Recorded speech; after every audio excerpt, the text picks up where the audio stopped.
Cornell alumna and PCCW member, Gavin, was a distinguished HR thought leader and former CHRO with more than 3 decades of broad experience in a Fortune 500 global consumer, technology, and retail corporations, including executive HR and C-suite leadership roles at Disney, Gavin, and Sun Microsystems. She has served as a senior advisor to G100 companies and was a senior advisor at the Boston Consulting Group and a member of the company's CEO advisory practice. She currently serves as the senior managing director for Accenture's global talent and organization practice and as a technology board director. She holds a bachelor's degree in international and labor relations from Cornell University, and we're delighted to have her here today to share her leadership journey with us. Please join me in welcoming Gavin with a round of applause. Thank you so much. And I have double mics, so I can be roving. So it's great to be back on campus. Let me ask you a couple of questions before I get started. I'd love to know a bit about backgrounds. So how many people here tonight are PhD candidates?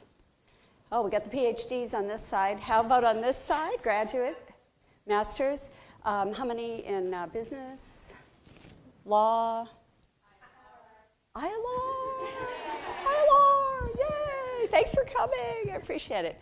Well, you know, I want to be as open tonight as I possibly can and have lots of time for Q&A, but I have a few remarks to get you started and get you thinking, and then we'll open up for questions. First of all, on May 31st, I believe, 1980, my friend Renee and I were on campus and we graduated. And I started with Xerox Corporation in federal government operations in DC. And when I graduated, the world was our oyster in terms of women in the ILR field, in this brand new emerging field of human resource leadership. These were the years of women entering technology, Dress for Success, and it seemed like there was unlimited potential for women that were launching their careers in their life in 1980. So how many of you have had more than a year or so in the workplace, 1 to 3 years? Okay, so I'm going to ask you a few questions, and this is, I'm remembering what it felt like that first decade when I arrived at Xerox Corporation. In your work experience, did you ever get feedback to be more proactive or take up more space or be louder or be something that you were different than the way you felt inside? Anybody? Did you ever get told, especially for our ILRs, maybe you're too ambitious? Oh, you're a Cornell ILR. Oh, you have very high expectations. Did you ever get that? Did you ever get both? So maybe the idea you were getting was there's a narrow range of acceptable behavior, and if you have a global role, as you travel country to country, maybe, oh, you're an American female. Or my favorite one, oh, you're an East Coast American female. Anybody ever hear that?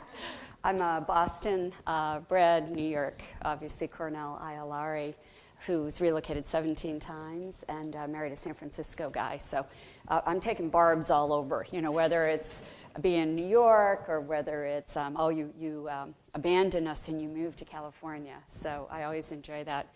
The reason I ask that question, though, is a lot of my conversation tonight is the idea that when I graduated in 1980 with Renee, I looked up at the ladder and I looked at every rung. And things were very structured back then, and it was the idea of what new skill do I need to gain to get to the next level and the next level and the next level. And there was lots, for those of us that are specialists in organization, lots of behaviors, performance, or experiences you had to have. And you looked up and you thought, will I ever get there? How many years is it going to take to be in the top executive leadership team or a tenured professor or whatever ecosystem you were climbing? I was surprised in my journey along the way that I was often given feedback that varied and was exactly opposite. And there's a phrase we use today called the Nancy Nice syndrome. Don't be too much of this or too much of this, and you have this narrow band of acceptable behavior that's maybe more rigid depending what ecosystem you're traveling in. So what I'm here to talk to you about tonight is I'm zooming forward past those years, the first 10 years. I was a woman in technology, so I came out as an ILR, but 2 years in I was recruiting systems technology sales associates in this brand new world of the internet and the Ethernet. I said, wow, every single person I'm placing is making double the compensation I'm making, selling this brand new Ethernet internet equipment. I have 7 years of student loans to pay off. I can do that. And because there were no women in the field, the idea was, well, why not? You know, we're training everyone. It's so brand new that if you have a college degree and, you know, certain skills and you can pass certain requirements, it wasn't locked out for just computer science or just statistical or mathematical background. It was really quite an open field. 10 and a half years later, with Xerox, working hard in the systems technology side and sales, I made my way up, but it sometimes seemed kind of slow. And I was wondering, well, why are there 238 male national account sales managers or managers, and there's one woman? And so the idea that you had to pay a sacrifice, there were things you had to leave behind. You had to wear the Navy suit with the little red bow tie. There were lots of other dress code rules. I won't take you back to the 80s. It's too painful. But try walking around downtown Boston with heavy technology equipment and having to wear hose and heels in July and August. That was not a fun experience in the humid East Coast, right? But that was the dress code when you were serving customers. So that brings me to my first key point about when I thought about climbing those ladders, I realized, you know what? It's actually not about ladders. It's about a network. And that network brought me and that first career experience over to PepsiCo. I was conducting interviews on behalf of Xerox on best practices. And I noticed that PepsiCo was doing some really innovative things, particularly in diversity and inclusion. So I'm interviewing one of the top HR professionals on the West Coast, and he said, why don't you come work for us? I said, oh, I'm at Xerox. I love it. There's so many wonderful things to say about technology, female leadership, opportunity. It's a new field. And he said, but we're about to change at PepsiCo, and we think it would be great if you came on over. So I did. So that brought me to the lesson of who you know is incredibly important. And rather than a ladder approach of cultivating relationships on what they can do for you, looking at relationships as a circle, a tribe, a network, an ecosystem, and what you can deliver to the network, the ecosystem, the tribe. In this case, it was a gentleman who became my mentor, brought me over to PepsiCo, and I entered yet another very male-dominated environment in the beverage bottling business. My IRLRA friends will know I negotiated Teamster contracts and decertifications, and a lot of my experience came in really handy about trying to find a third way to reach contract outcomes. But this idea that I brought my network from Xerox, my network from Cornell, and that you're always taking your ecosystem with you. This isn't a one-time event. My husband teases me because every year my holiday connections, I don't even call them cards anymore because, you know, we're all digital. It's getting bigger and bigger, and he's like, why are you still in touch with people you knew 40 years ago? I don't know, I can say that, Renee, right? 40 years ago. And I'm like, these are my best friends for my life. We've been there for each other through all these different journeys. So I just want you to think for a second, of all the ecosystems you've already been in, do you nurture them? Do you take time? Do you use all the technology-enabled tools to invest in them? So many times people come up to me at an end of a session like this and they're like, can you be my mentor? And my greatest sadness is that I can't take on all the mentorships that I want to, but I can often say, hey, I can do some spot mentoring, or I'm a member of PCCW, I can connect you with someone. Just the other day I had to turn down someone I was dying to mentor, but my best friend is recently retired from Disney. She was ecstatic to take that mentoring relationship, and I hear they're off to a great start. So back to that second key point, right? You want to nurture your ecosystem, but you want to give back. And I say the best way to be mentored is to provide value and do reverse mentoring. I'm fortunate enough to have a 22-year-old daughter who's in technology. In my introduction, we mentioned that I'm now the head of talent and organization for Accenture's practice. I'm back in core technology. I thought I knew it, guys. Oh, my goodness. First 8 days, I'm like, Christina. She's like, Mom. And I said, you know, I was on 3 tech boards, but I'm in the heart of it every day with pretty sophisticated advanced technology.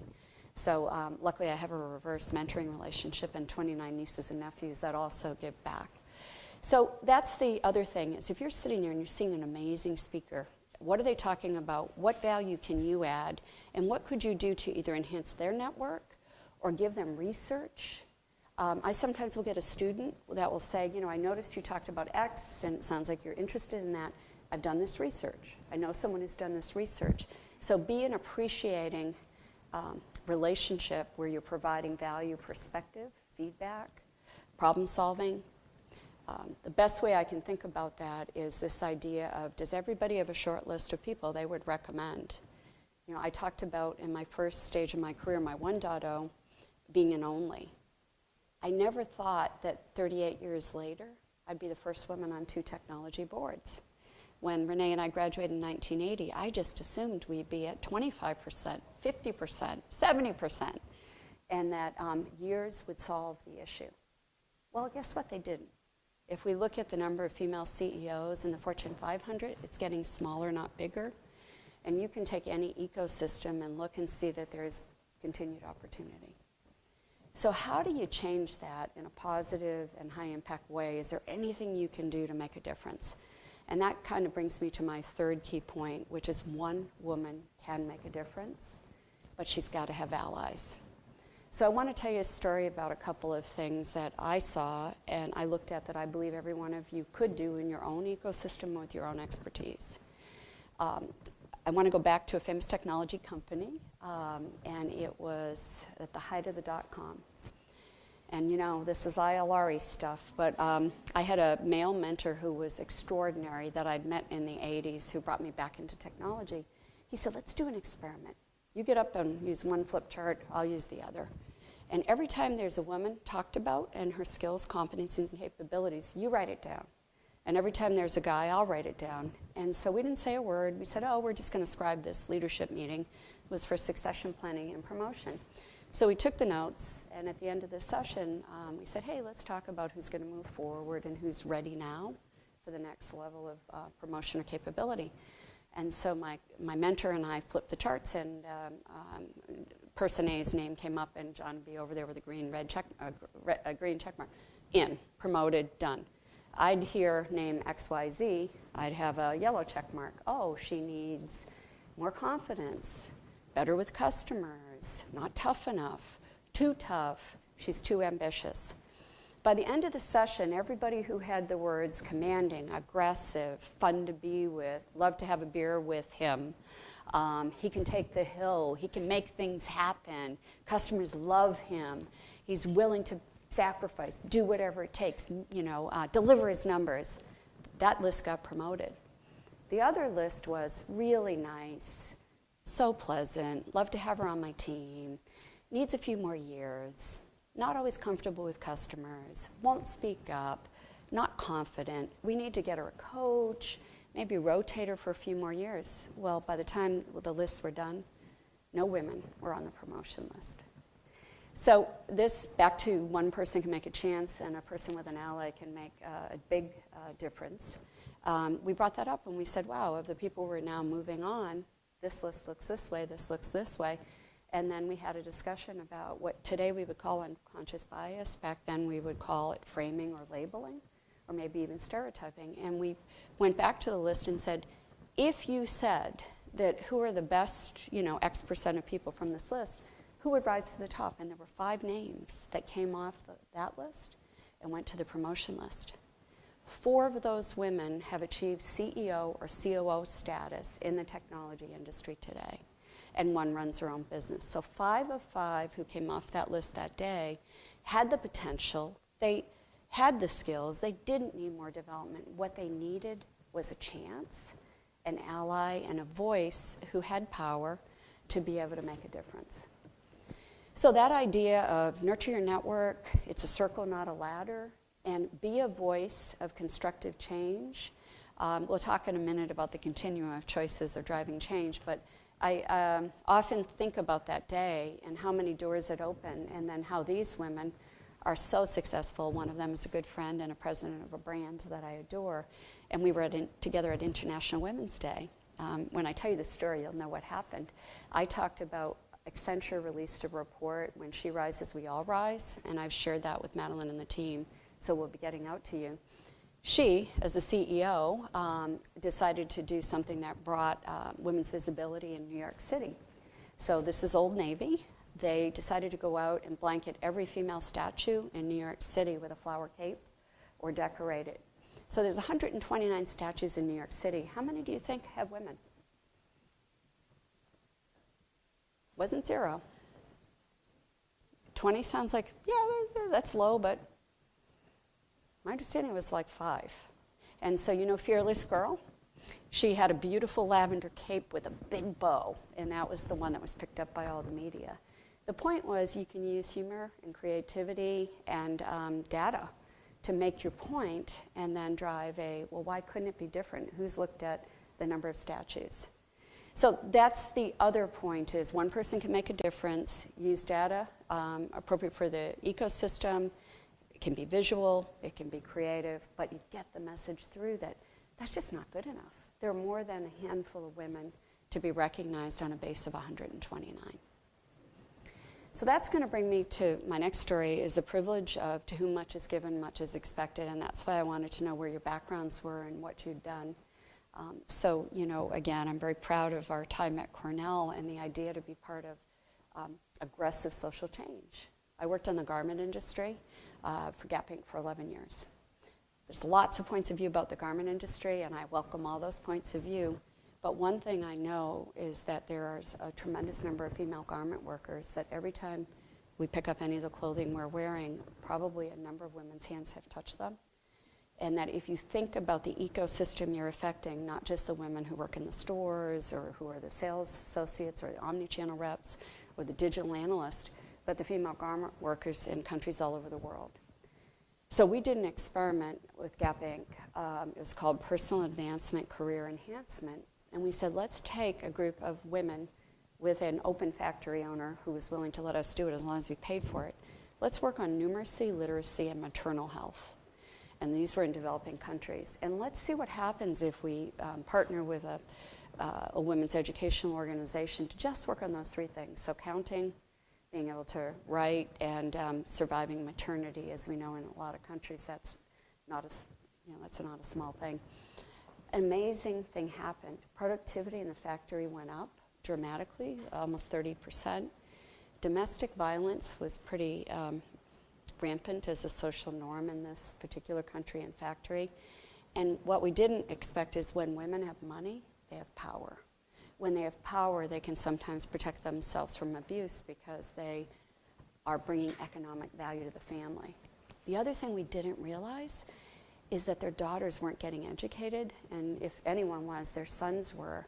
So even what we would consider a basic elementary school education was more than most daughters were getting, and that these women were focused on transferring their knowledge. So the whole family was rising.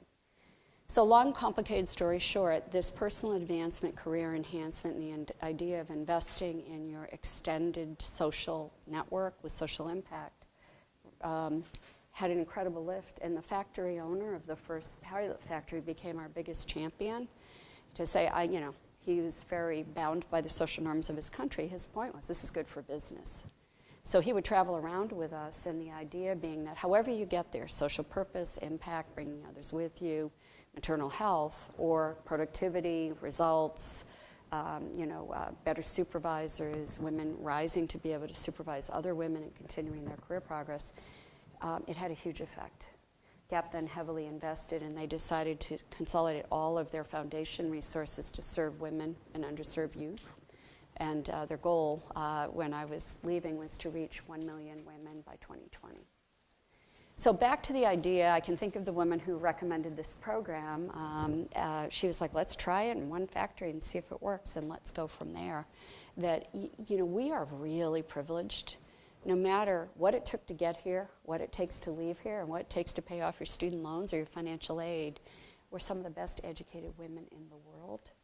And people are looking at us to solve unsolvable problems.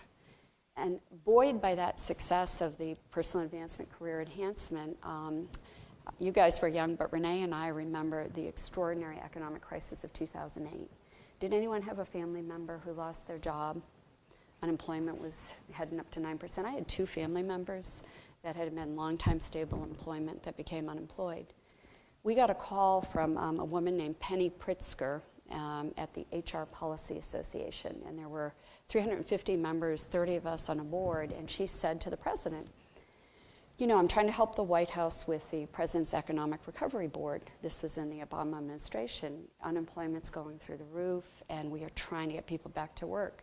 You have all these chief HR officers. Can we do a little conference call on a December day with 6 of them and just hear what they have to say? So 6 of us were nominated. We had that call, and it changed the world. It changed my world. I was so passionate about the idea that many of us had jobs that could be an entry point back to the workforce, a renewal point, and I'll talk about some of the places. But the first 5 companies that signed up for this initiative were Accenture, and it was McDonald's, and it was Gap Bank, and it was United Technologies. And the idea that most of the companies were so focused on the market collapse and the challenges, they're like, I don't have any more capacity to worry about anyone else's unemployment. The 5 of us said, listen, you know, this is an ecosystem, especially our consumer companies. If families are out of work, our social systems are going to go down. People can't, you know, consume. They can't cover their needs and responsibilities. It's a bigger agenda we need to solve, and we have programs and initiatives that might be able to help people get back to work. In our case, at Gap Inc.'s case, we had all this learning and development material that we used to train people, and we said, well, what if we went to community colleges and we offered that curriculum to professors to assist them with helping people with a retail career? And so we took core learning curriculum on communications, how to market and present yourself, the idea of, you know, what is a leadership role, running a store of 20 million or 200 people, and work with professors. Some of the professors we met at community colleges were also interested about design and merchandising and supply chain and HR.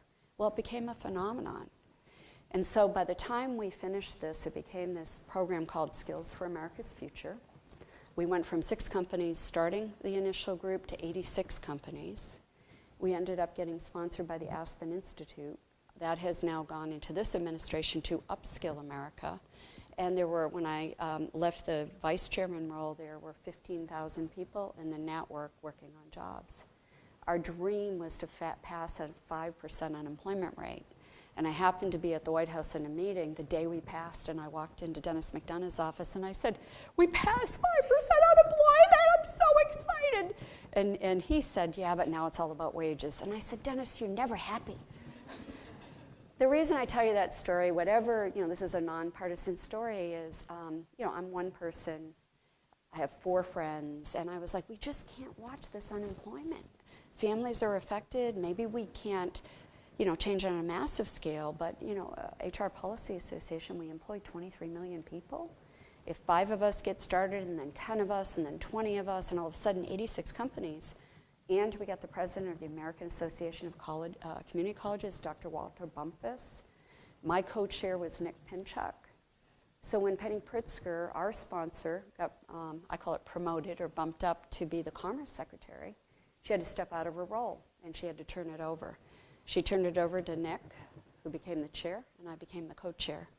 And we've been, you know, friends on this journey of let's have the dignity of work. Let's give people access. Let's think about the footprint and the availability of training, skills, education, and market signals so you can prepare in advance for the shifts that are going to occur. So again, my point is back to, you know, I was a financial aid student from Weymouth, Massachusetts, from a single-parent family. I didn't get to finish my grad degree. I didn't finish paying off my loans until I was 29 years old. Then I got married at 30, and now I have this great daughter as well. By the way, I'm still married, 28 years, and my daughter says she still likes me on most days. But that's my next big point, is the individual impact you can have. And the reason I'm telling you these vignettes is this isn't made up, this is real stuff. And just if you didn't know that you couldn't do anything, what could you do? And so I'll sometimes ask people that, let's assume you have all the power in the world. What would you focus on? What would be the results and outcomes? Who would you take with you? And what would you want your great-great-granddaughter or grandson to say at your eulogy? And if you work with that North Star, and I learned that at Xerox in one of the first women's networking meetings, and you work your way back, it helps you make choices and make decisions. Because the old system of ladders and, you know, step A goes to step B, that's not really what we're seeing in our millennial multi-generation workforce. So I'm going to actually go to that for a second, and then I want to open up for questions. So I get to, at least last year, I got to teach labor history. And the professor had said to me, can you jazz it up? It's not getting the highest ratings, and everybody thinks it's really boring. This is a professor, not a student. I said, well, how can I make labor history interesting? So I walk into the class, the average age is 18, of course. These are freshmen. And I said, so you know all those laws you've been reading out, you're bored to death? I lived them. And they're like, well, you must be really old. I go, yeah, that's one way to look at it. I call it seasoned, but I said Title IX in giving women access to athletics, Title VII, and went through discrimination employment, EEOC, and I talked about some of the roles I was given was not because I was perceived to be the best candidate, it's because I was the safe choice. I was qualified, the feeling was that I could perform, it took activist pressure off people's backs. And even today, as we look at board of directors, and I won't tell you which chairman said this, but one of the chairmen of my 3 boards said to me, I wish we'd put you on this board 10 years ago. We had no idea what we were missing. So this idea that in a long career or life of research or academia, you're going to have so many chapters. There isn't the traditional 35 years and out anymore. I've stopped calling it like 2.0 or 3.0 because I think I'm up to 8.0. You can change industries, you can change fields, you can give back. I'm now using a representation like a DNA strand, where you have each of these unique characteristics that might represent a phase of your journey. So have any of you read The 100-Year Life yet? So I haven't read it yet either, but I did download it. And the idea that as women, many of us are going to see 90 or 100. In fact, just this year I did go to 2 funerals in our family. One was for, one of the grandmas was 102, and the other one was 89. And the idea that if we're going to see a change in our full-time employment status at about 60, 65 in a US model, what's next? You have 25 to 30 more years. And I understand that you talked a lot about that. So if you're a millennial or a Gen Xer and you're going to have 8 rotations, what do you love to do? Who are you going to take with you? What environments are you going to affect? How will they be different after you've been there versus before you got there? And that's my final point, and I'll wrap up. I worked on this for 11 years at Gap Inc. Diversity and inclusion at times has been popular and not popular, and it's had a lot of emotion with the words diversity and inclusion, but I'm incredibly proud of the fact that Gap won the Catalyst Award, and we worked incredibly hard on the science of gender parity and equality, which is pay. When you get to read this report, When She Rises, We All Rise, you'll see what an incredible economic impact is in there.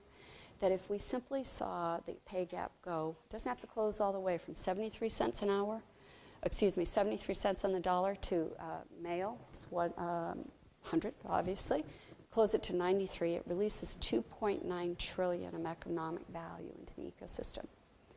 So I just spoke to multiple CIOs, there were about 400 people in the room, and we talk about this incredible skills crisis that exists in the US and around the world. And I recently mentored a young woman who's from the Women's School, Smith, et cetera. She said, do you know some of our computer science grads come from Smith and they don't have a single offer when they graduate? So I mentioned her program, Erica Rodriguez, and I said, how could that be? That's not true for someone in the room, I can see. But they don't have 6 offers, right? And so they're there, they're trained, they're qualified. Why aren't we finding these undertapped resources that would increase or add 2.9 trillion in economic value? And how could we do things differently than we're doing them today? Back to then the gender equality, one of the examples I was given before we started is what we call the maternity leave tax. So again, my ILRs can help me with this. If you use a merit-based formula and you say, well, you know, you had a baby this year, you were out for 6 months, we're going to give you 6/12 of your 3% increase. Maybe you have 3 kids.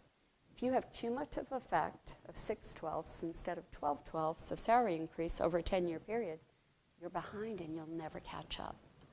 So as a chief HR officer, you'd say, well, wait a minute, there's a market-based pay that we want to pay for a brand president, designer, or merchant. We don't care how many children they had. And if it means catching them up, and you get a 15% increase because you're below where we want that market position, and you get a 12 and you get a 3.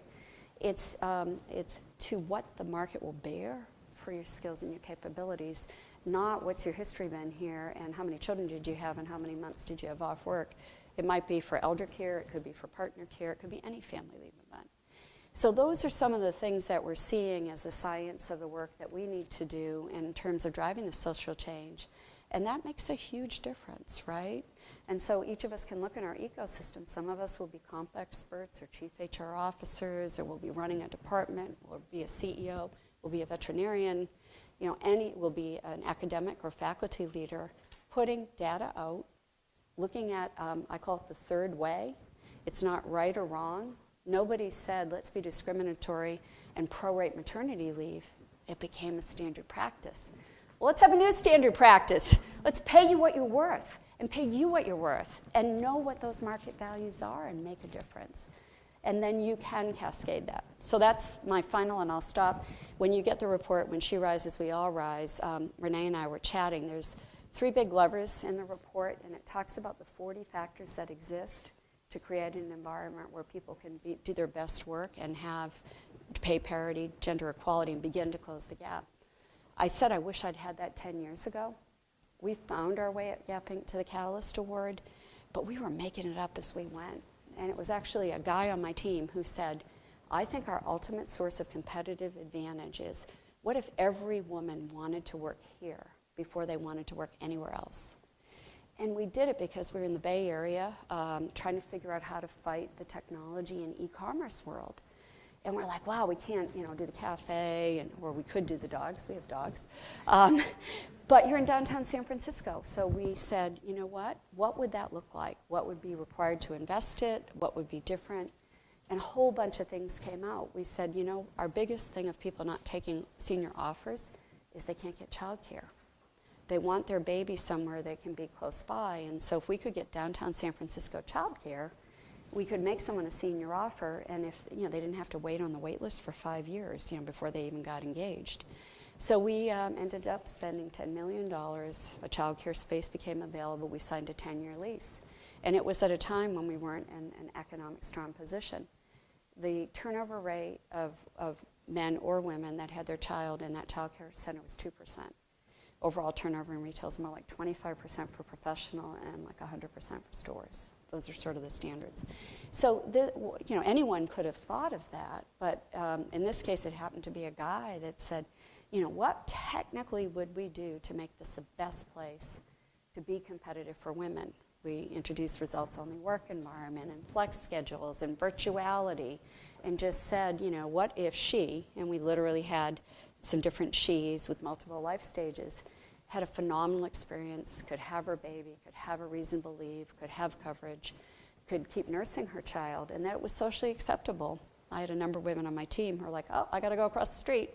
I'll see you in about a half an hour. And nobody even blinked, but right, just making it available. Now, you'd smile and you say, well, we do that now. Well, we weren't doing that a bunch of years ago. I could tell you stories. You've heard them from some of the women from PCCW, but really difficult circumstances, right? So I'm going to stop. I'll just recap with the points about nurture your network. To whom much is given, much is expected. We're very privileged in some ways. Take others with you. Don't just look at it as my little circle or my friends or my family. Are there people in your ecosystem that you're affecting, like female garment workers, like women in science?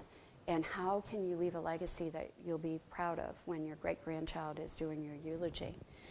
The idea, I didn't use this word, but you have a voice, use it. And the idea of comfort and confidence in using that voice. I gave you the example of the technology company where we had the 2 flip charts. What if we'd said nothing?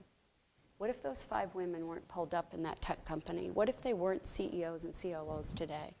What if the Fearless Girl statue didn't have a lavender cape and be picked up by all the media channels, right? What would be different in the world if you don't act and use the power that you have? And then I'll stop because I'll wrap with a final point about it isn't always about being Wonder Woman or being superhuman. Part of the idea to nurture your network is if we are going to live to 90 or 102 or 89, there's going to be another chapter where we may be on our own. And and we want to be there to support each other. I know you had a lecture on aging, right? So the idea of, as you go through stages, that network can give back. You can give back to that network with the wisdom and experience of the ecosystem you're in. So let me stop, let me open it up, and then I'll wrap up in a little while with a few takeaways. What questions do you have? Very nice of you, thank you. I know this is not a shy group. Please. Hi, thank you for speaking here today. So I have a question about the glass cliff, which I've just learned about, where women get promoted in times of like economic downturn or kind of turmoil within the company, and it often sets them up for failure. So I was wondering if this is something that you have experienced throughout your business career, and if so, how women should handle that if that happens to them. You know, I was actually meeting with someone recently who was affected. You would think in this vibrant economic environment that every job is valuable and every person is valuable, but there's a lot of strategic shifts happening. And you do see the Fortune 500 has less female CEOs today than it did X number of years ago. Women in technology is such a rarity. And so I do think there are periods where you go through a real focus, and then you can go through a backlash. So I worry about not only the glass cliff, I worry about Cheryl's recent work on Lean In, about there's so much momentum around Me Too. Will mentors who are cross-gender begin to pull back? And when you talk to senior women who make it to that last step, and we can use any industry, but tenured faculty professor or a senior partner at a professional law firm or a CEO or COO of a company, every one of them will tell you it wasn't just by being mentored by those of the same sex.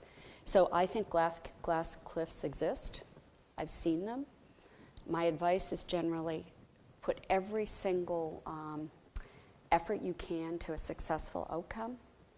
But if there's a point at which you've done all you can, you've used your network, you've been creative, you've phoned a friend, you've used an influence strategy, and you're not making progress, pick up your ball, go to another field.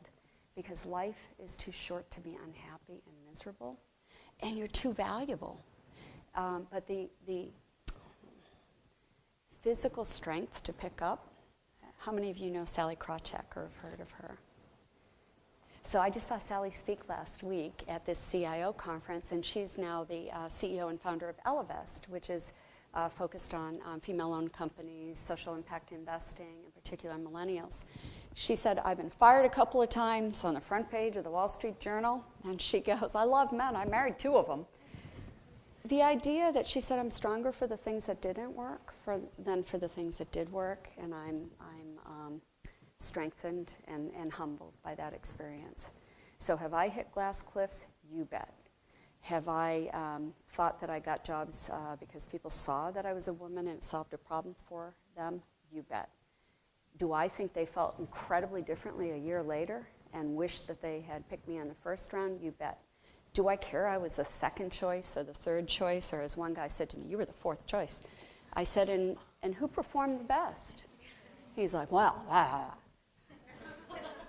I don't care how I got in that door. I'm in the door, and you're going to hear me, and I'm going to bring friends with me. And I'll tell you about my final story of where this started when I was 12 years old, but I'll save that for the end. That was a fantastic question. Thank you. Courageous. Anyone else? Oh, over here. And I'll repeat it, too, so it gets picked up. When you're talking about that voice, that you're in the door and you have the voice. So how did you navigate through your careers? That was, you were talking about be strong, but not too much, and all those also those characteristics you were listing on the board. Like, how did you have your voice be out there and also have people believe in you? Because there is that idea that a woman needs to have 100% of the qualities to get to the next level. You were talking about the charts. Yes. And I bet those guys on the left didn't have 100%, but they were willing to bet the final 5 or whatever. But those women, it sounded like, had to have that 100%. So how did you navigate both those things? So just for the recording, how do you navigate these trade-offs? How do you find your voice? What if inside, I got the feeling that you're not sure, right? Because you don't have the 100%. You have 73.3%. And by the way, your buddy, who you graduated from Cornell with, because we have some friends like that, they're about 40%. They're like, I want that job and I want a 30% increase. If I don't get it, I'm going to call the CEO. Anybody know anyone like that? And this is why I'm so passionate about our girls and our boys and starting early. So when I was 12 years old, I didn't know it, but I said to my mom, I was in a single parent family and my mother used to do all this stuff around the house.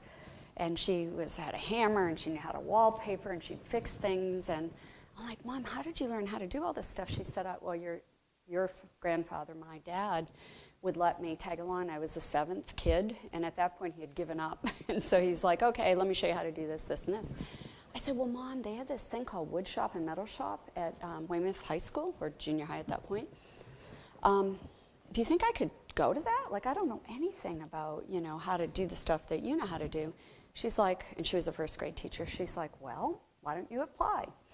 So I applied, and they called me from the school board. They said, are you Evan Sage? Because my initials are Eva M. Sage Gavin. I go, no, I'm Eva Marie. They said, well, honey, there's been a mistake. There's no girls in wood shop or metal shop. I said, no, honey. My mother said, don't be disrespectful. And I said, no, that's not accurate. I applied, and I want to go. And they said, well, why do you want to go? And I said, I'm in a single-parent family. I don't have any skills. Hammer, this, that, and I want to learn. And they're like, well, no girl has ever asked. I said, well, I don't think that's true. And so I had to go in front of a school board, and I had to petition why I wanted to be in wood shop and metal shop. Of course, my brilliant mother helped me prepare in an extremely respectful way. I'd written it all out, but you're 12 years old, right? You don't want anyone to look at you anyway, much less a bunch of adults and reading your little statement. I got in. I got an A. I have a shadow box and I have a hammer. They don't look so good, but they passed all the technical requirements. But what it taught me was how to be an only in a constructive, positive third way. I wasn't a radical. I didn't, do picketing. Those are options, and I think it's important for people to have those options. It was such a cool experience, and I remember the guys in my class at first were like, cooties. And then, one of my guy friends said, be nice to her, so one guy talked to me, and then someone helped me with the lathe machine, and someone else said, you're supposed to have your safety glasses on your head, not in your hair, and, just people started to help me, right? And all of a sudden I realized, wow, I can feel comfortable being the only girl in this class. I actually did learn a tremendous amount, and I am still pretty handy. But what was most cool about it is the next year they opened up the classes to working with metal, working with wood, and they opened them up in both directions in terms of life skills. So home economics, which was restricted to girls, got open to young men as well. That's my point. One girl, 12 years old, 1970, Weymouth, Mass., great mother, who let me find my voice, learn how to do it in a constructive manner, had a positive experience. So all the years later, when I had a lot of bad experiences, and too many to recount here, I'd walk out and I'd go, I did this when I was 12. I'm not going to take that. I'm going back in there. I'm going to make that hammer, or that, I'm going to enlist some allies. And when you start getting really comfortable that you can't necessarily always do it by yourself, but you can enlist friends who actually are pretty enlightened and want to have a different outcome, you can get to a different place. So that's where I found my voice. At 12 years old, I lost it a bunch of times. I had a lot of female friends who were equally successful in their own fields that picked me up, dusted me off. I also faced a lot of challenges. I relocated 17 times. I turned down 4 jobs that would have put me at 500 million plus and above in stock equity. My husband and I have this drawer of all these offers we didn't take. You know why? Because I wanted to stay married, and I wanted to be a real mother to my daughter. And I won't say I have no regrets. A couple of those jobs would have been cool, but every day I look at both of them and think about our family. That's my 90-year picture, right? That legacy that I'll have. So that's where I found it. And you can find it. You don't have to find it at 12. You don't have to be born this way. I get mentored by a lot of senior men and women who find their voice at 50 or 60, and they're tired and they want to make change. My male mentor, John Shoemaker, his daughter was in med school, and he saw what she went through to be able to become a doctor. And he walked in one day and he said, I'm going to found Sun Women in Management, and I want you and 2 other women who aren't yet super senior to help me, because I have seen up close women in STEM and what they go through to become a physician. And I'm trying to help my daughter, but I could help all the women in tech. He's amazing. I adore him. And now he's a happy grandfather. His daughter's a successful doctor. I'm whatever you want to represent, but I'm happy. I think we have time maybe for one more question, and then we have the important role of building our networks. Anyone else? Over here? And I can repeat it for you, so. Sure. Hi. Well, thank you so much for your presentation and for your personal stories that you're willing to share. My question is more of, I guess, a methodological, more of a question surrounding approach. So I've heard it said that women typically wait until they're overqualified to apply for a position, where that may not be the case for men. And I was also personally, I don't know if this applies, but taught to just, take everything with humility and just, run your course. And I wonder how you can come from that mindset, but then also have the same type of tenacity and advocate, for the skills that you have and really embrace your qualifications when you're looking to apply for a job. It's such a great question. It's also so balanced, right? So this idea of, do women need to be overqualified? Is it the selector, or is it their internal language? And then the other thing about being respectful and humility. And those are so well stated. There's a million words for women who are strident, right? There aren't comparable words, as many anyway, for men who are strident. When have you ever heard a guy called a bitch? And what's the male equivalent? So you think through that, and you also want to catch yourself, because one of the things I didn't mention is it's not just a male-female thing. Sometimes it's a woman-to-woman thing. And I've been amazed at how many times I've found a male ally to solve a problem where the woman says, I had to do it the hard way. She needs to find her own way. I went to India when I was pregnant with twins, and nobody gave me a break. And so sometimes you're having the conversation with the person that says, is that really what you want your daughter or son to go through? Just because you experienced that, are we really back in that age? Could there be a third way? So I always used to say, and it's back to my point about mentorship, what could you do that would add value, that would not only show that you're serious and you're committed, but that no one else could do? So this idea of solving unsolvable problems, I sometimes would get animated, and the phrase for it is tempered radical, and I'd say, I may not be your first choice, but here are the 3 things I would do differently and the value I think I would bring, and here's the value to you. You'll be a hero. We'll win this award. People will want to work here. And sometimes I'd say to people, I know you're not supportive. I know this isn't your thing. I know you think I'm pushing the edge. But just imagine for a minute what that would look like if we won the Catalyst Award, or we had half our board were women, or we solved the pay gap and we published our salary ranges. All those things happened. And you just, I am such a big fan of positive energy. And my point about the board, I've loved my board seats and I love my board colleagues. But not everybody was thrilled that I was there. And some of my male friends were, no men can get on boards anymore. You have to be a woman. I'm laughing, saying, well, we just crashed through the 19% of representation, and on tech boards it's even lower. So if that's like taking all the spots, there's 10,000 of them, we have a long way to go. So I do think graciousness, humor, don't blink, do your homework, and then find the economic value. Some of us have consumer backgrounds. I often laughed when we were doing kids and baby at 2 of my companies, and these were guys working on fastenings for diaper closures, and I'm like, oh, have you ever changed a baby? Oh, no, it's a design thing. Oh, well, do you realize that if it's put, this far apart, it's going to pinch the baby's skin and really? It's just a design thing. It looks better if it's like this. Not that a young man isn't qualified to design Gap Kids and Baby or Old Navy Kids and Baby, but how powerful to have someone who has the experience of changing diapers in the middle of the night, knowing what works and how it works. How powerful about a multicultural solution that looks out at a whole family. And that's my last one. I'll stop because we have cocktails or we have reception. Do you know what the heaviest shopping is at 1 a.m.? I gave you a little hint. What the heaviest shopping volume, the profile of a heaviest shopper at 1 a.m. is? Moms up with their children, nursing or taking care of their children. They're like, oh, my baby just grew out of their onesie. Let me go online and order a 3-pack. So, who would know that, right? A parent, not necessarily a mom, who's up at 1 a.m. making the change.